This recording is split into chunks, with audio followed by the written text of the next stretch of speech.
The most common mistake I see kids make is coloring too fast. Remember, there is no rush. Slow down, take your time, and think about what you're doing.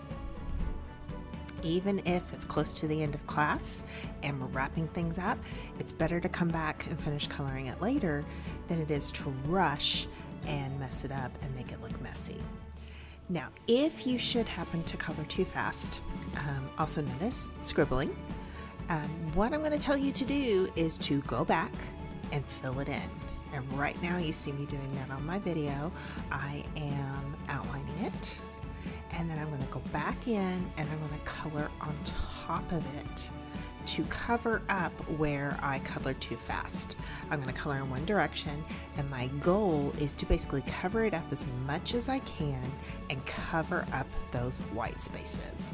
That's why the coloring too fast doesn't work and turns into scribbling, because you have all those random white spaces everywhere. And then you can see it really does make a difference. It's not perfect, but it's certainly better than it was.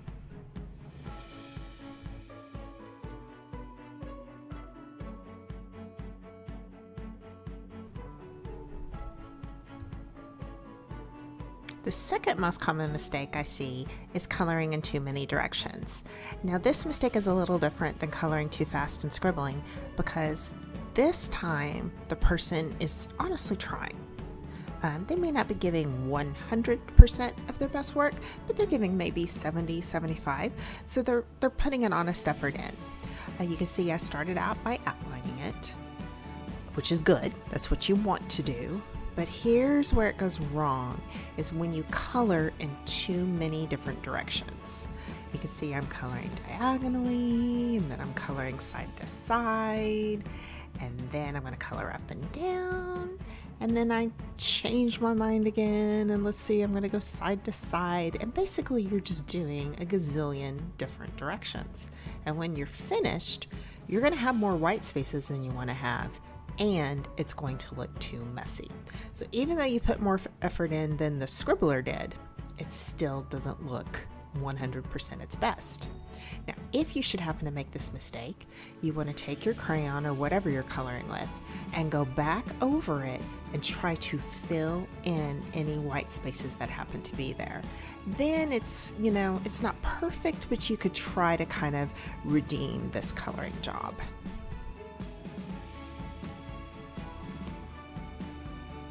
Okay, now I call this mistake the hole in the universe. And this one's a little different because most of the time it starts out as a really good drawing. You can see here I made an example where you have a person and a house and a couple of trees and a flower and the sun, etc.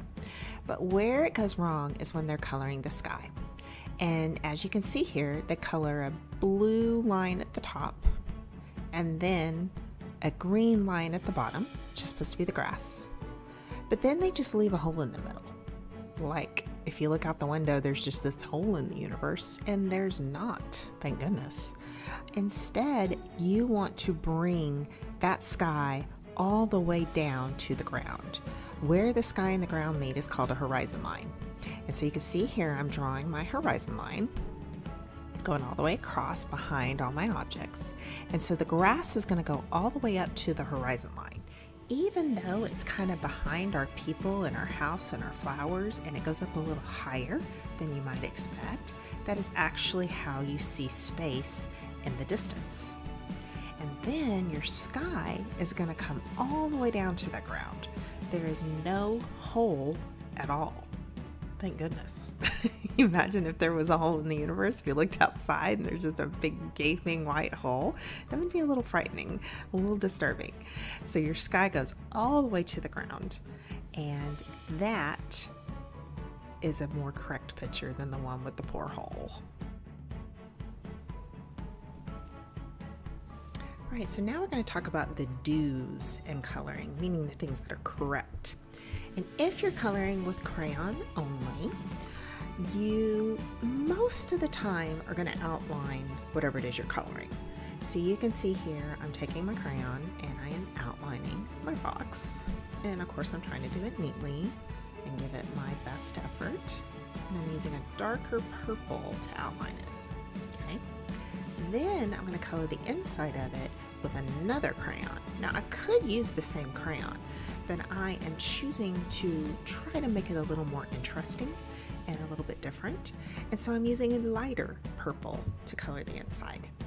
And when I color, I'm going to choose one direction. And here you can see the direction I chose is diagonal, meaning I'm kind of going from corner to corner. Okay. Now, unlike the one where I colored in too many directions, I'm just sticking with that one direction. And I'm going to color that entire box diagonally. And I'm trying to color it evenly. I'm trying to color it nicely. I'm not coloring too fast. I'm not leaving a bunch of white space. I'm not doing some places dark and some places light. I'm trying to keep it all even and the same. And you can see there, it turns out pretty nice. So that's coloring with crayon only. All right, now let's talk about coloring with marker only. Same concept. I have my markers ready. I am going to outline my box just like I did when I colored it with crayon. Obviously, I'm using different colors here. I chose to switch to a green. I'm outlining it with a darker green, and then I'm going to color it in with a lighter green marker.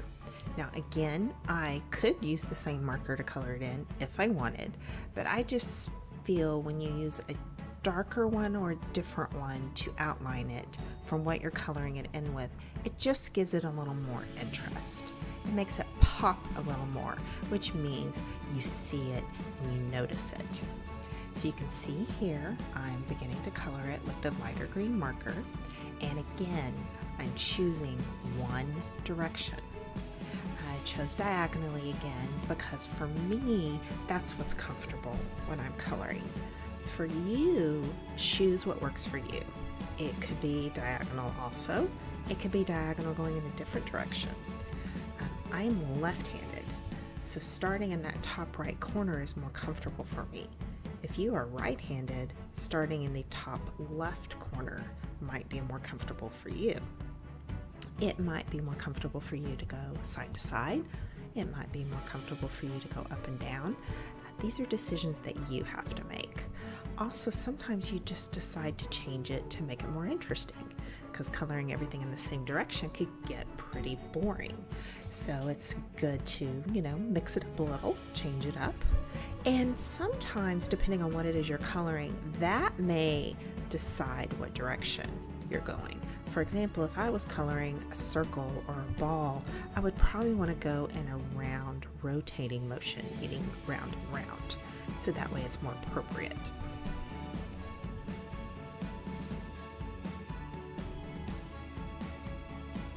Now, if you want to use crayon and marker, that is also a choice. And that happens to be my personal favorite.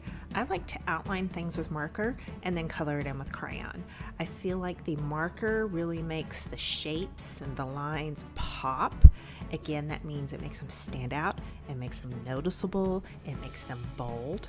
And then I like to color it in with crayons. I feel like with crayons you have a little more control with how the texture looks.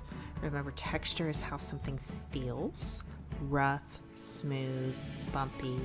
And keep in mind, with crayon, you're not really going to be able to feel these textures. It's just creating the illusion of texture. That's called invented texture.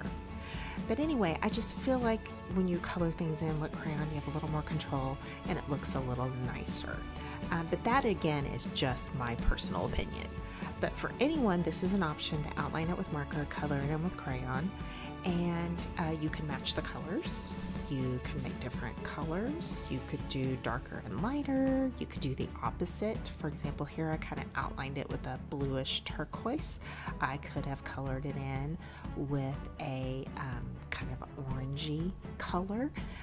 It's completely up to you. Just be sure you choose one direction, you do it neatly, and you do it nicely. Always give it your best effort, 100%.